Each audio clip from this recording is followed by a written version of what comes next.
नगे च सुरेन्द्रे च कौशिके पाद संस्पृशि निर्विशेष मनस्काय श्री वीरस्वामिने नमः।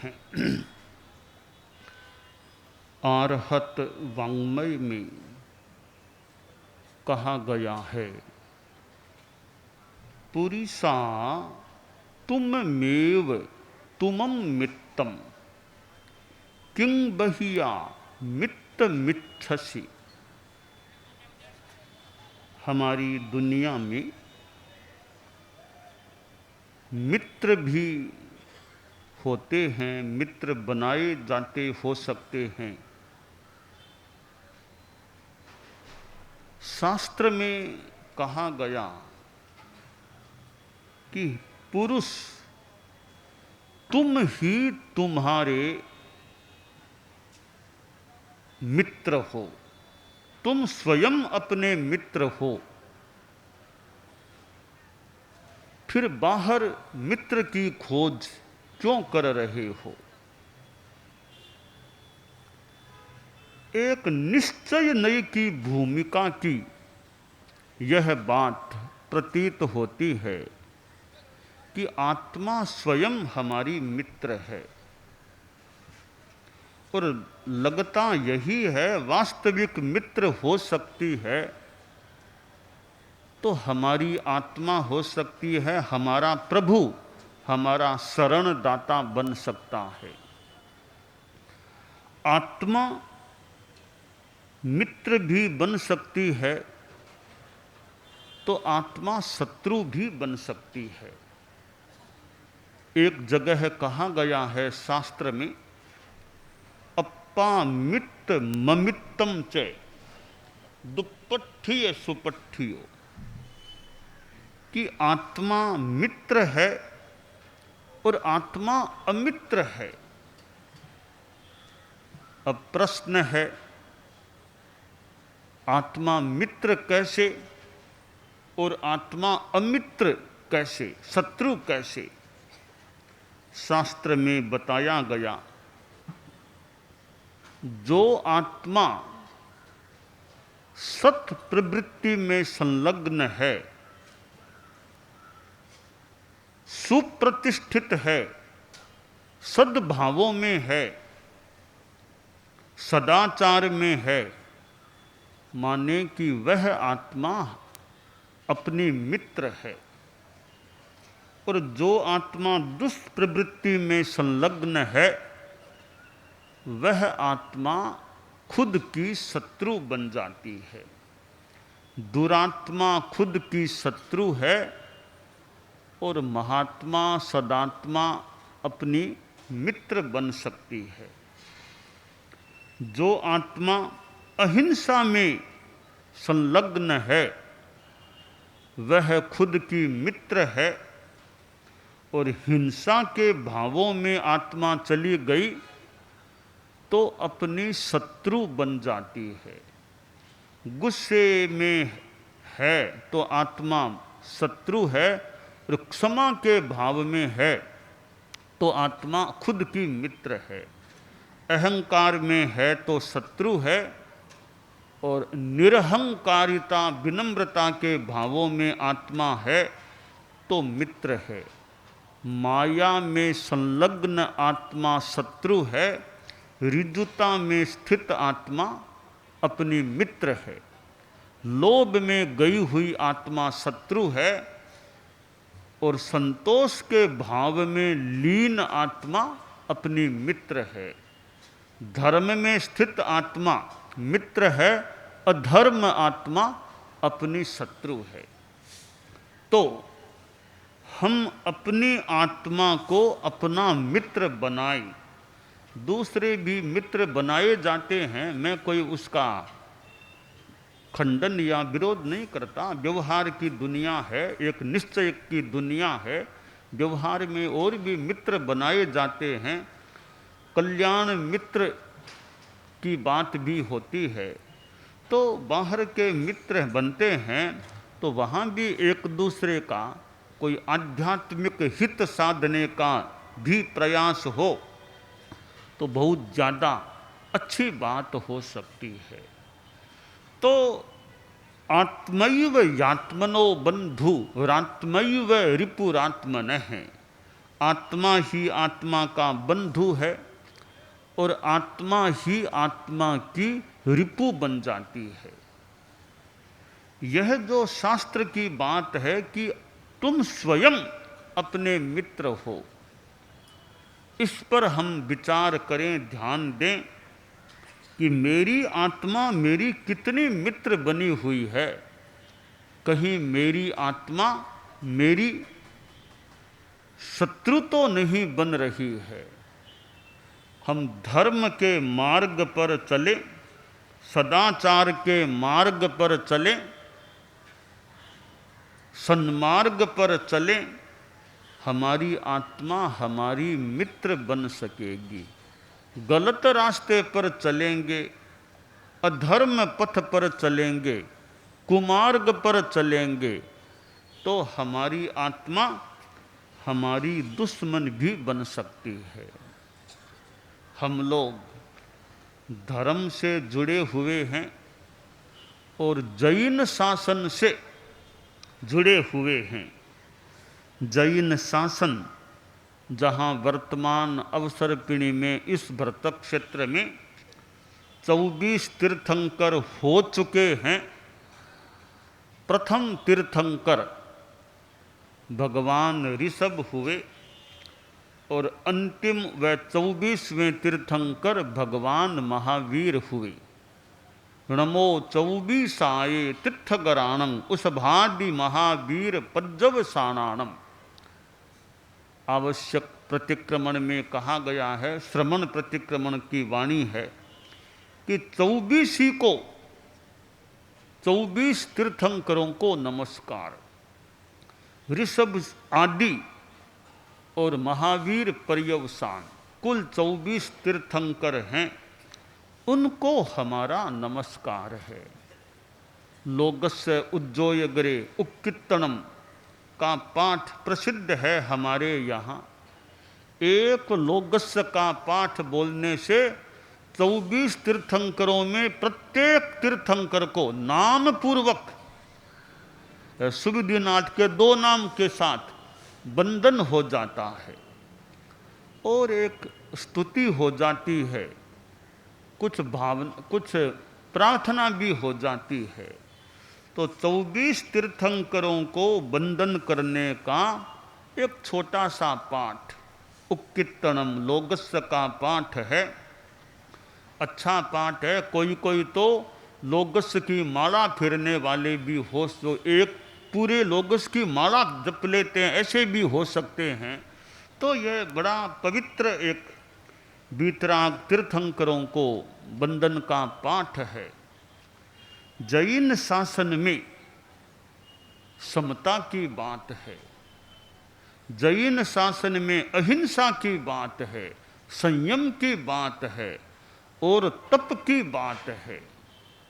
भगवान महावीर से संबद्ध वर्तमान का यह जैन शासन, जहाँ कितने कितने आचार्य हुए हैं और वर्तमान में भी जैन शासन में कितने गृहत्यागी भी हैं और गृहवासी भी हैं जो जैन शासन से जुड़े हुए हैं। और जैनम जयतु शासनम, कि जैन शासन की जय हो, जैन शासन की जय हो, वो हमारी जय मान लो, हमारी जय होगी तो जैन शासन की जय हो गई। हम जो जैन शासन से जुड़े हुए हैं, हमारी जय होगी तो मानो जैन शासन की जय हो सकेगी। वो जय किस रूप में हो, नारा लगाना तो ठीक है, वो भी एक जैन शासन की जय हो, नारा भी लगाया जा सकता है। पर नारा एक चीज है, हमारे द्वारा ऐसा काम हो कि हमारी जय हो सके। हमारी जय कैसे? हम आत्मा को जीतने का प्रयास करेंगे, उसमें सफलता मिलेगी तो हमारी जय हो जाएगी।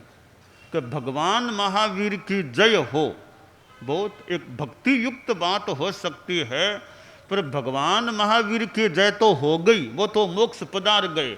अब तो हमारी जय हो वो अपेक्षा है। उनकी जय तो हो गई है, वो तो विजेता बन गए हैं, पर उनकी जय हो यानी अब महावीर से जुड़े हुए शासन की, महावीर के द्वारा दिए गए सिद्धांतों की जय हो, उसका लोग अनुसरण करें, सिद्धांतों का अनुसरण करें, उस रूप में फिर महावीर की जय हो। जैन शासन में अभी ये 2550वां निर्वाण वर्ष का उपलक्ष्य है और कार्तिकी अमावस्या से यह वर्ष यानी यह उपलक्ष्य जो है और यह वर्ष शुरू हुआ है, वह वर्ष भी चल रहा है। लगभग 49 वर्ष पहले भगवान महावीर का 25वां यानी 25वीं निर्वाण शताब्दी का समय आया था और उस समय दिल्ली में एक विशेष माहौल रूप बना था। जैन शासन की कितनी विभूतियाँ उस समय दिल्ली में थी।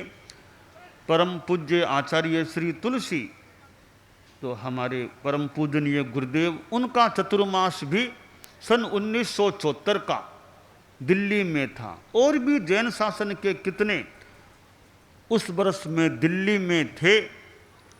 और यह जैन प्रतीक, जो यह लोक के आकार का जो जैन प्रतीक है, जैन ध्वज, 5 रंगों वाला जैन ध्वज है।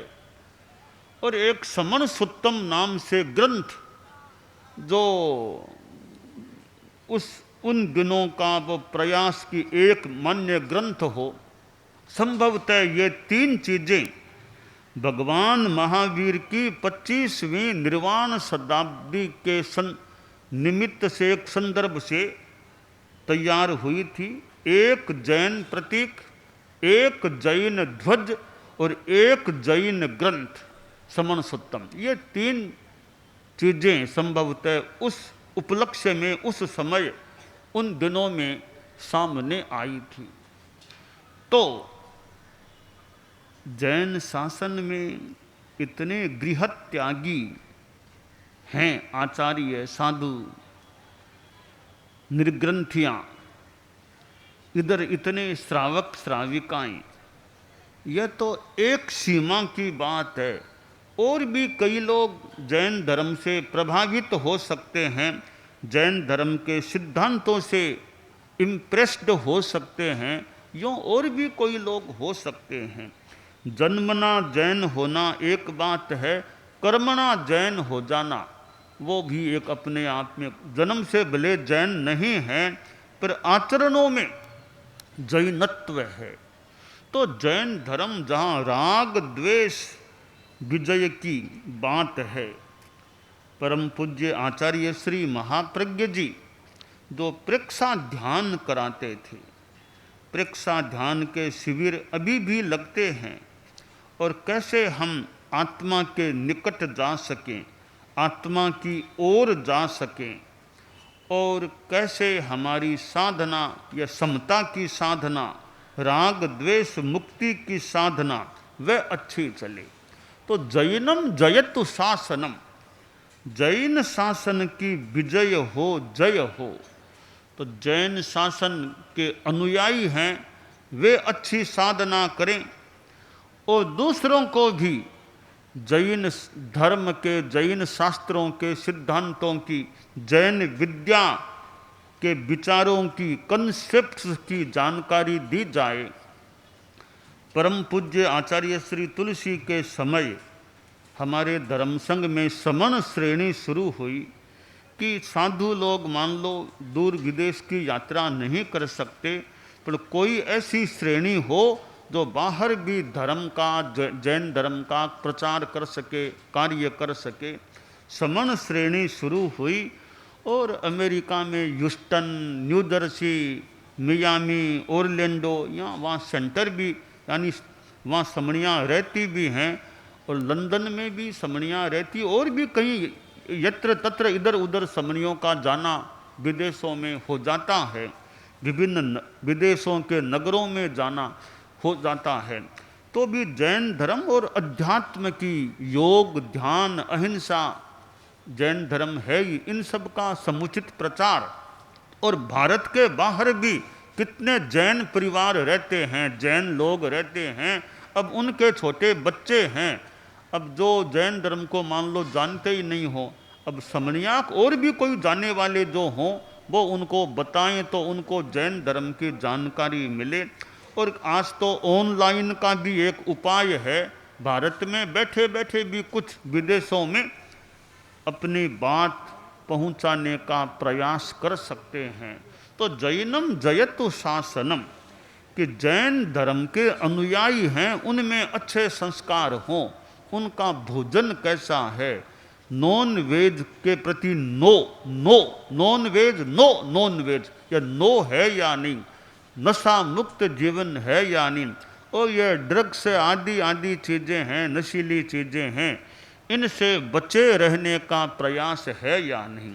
तो जैन शासन में अनेक संप्रदाय हैं, अनेक संप्रदायों के अपने अनुयायी हैं। हमारे धर्म संघ में पहले गुरु आचार्य भिक्षु हुए, 264 वर्ष लगभग पहले हमारे धर्म संघ जैन श्वेतांबर तेरह पंथ का प्रारंभ हुआ था। और इसके अनुयायी हैं संख्या में थोड़े, और हमारे जैन शासन के कितने अनुयायी हैं। तो उन सब में अच्छे संस्कार, अहिंसा के संस्कार, संयम के संस्कार, ईमानदारी, बिजनेस धंधा जो भी करें उसमें जहाँ तक संभव हो सके ईमानदारी रखने का भाव। और सबसे बड़ी बात हम सब के लिए है कषाय मुक्ति, राग द्वेष मुक्ति, क्रोध मान माया लोभ, इनसे मुक्ति। और इनसे मुक्ति मिलेगी तभी मूल सिद्धालय वाली वो मुक्ति प्राप्त हो सकेगी। श्लोक में भी कहा गया, ना सांबरत्वे न शीतांबरत्वे न तर्कवादे न च तत्ववादे न पक्ष सेवाश्रयणेन मुक्ति ही कषाय मुक्ति ही किल मुक्तिरेव आश्रय। कि दिगंबर बन जाओ, क्या इतने मात्र से मुक्ति हो जाएगी? क्या श्वेतांबर बन जाने से मुक्ति हो जाएगी? क्या तर्कवाद तत्ववाद में जाने से मुक्ति हो जाएगी? और अपने पक्ष को मजबूत जैसे तैसे करने से क्या मुक्ति हो जाएगी? तो इनसे मुक्ति, इतने मात्र से मुक्ति नहीं, तो मुक्ति कैसे मिलेगी? कषाय मुक्ति ही किल मुक्ति रेवे। कषायों से, राग द्वेष से, क्रोध मान माया लोभ से छुटकारा मिलेगा, मुक्ति मिलेगी, तो वह ऊपर वाली मुक्ति भी मिल सकेगी। कि कोई बड़ा नहीं, कि बड़े बनेंगे, कि सिद्धालय में जाने पर बड़े बनेंगे।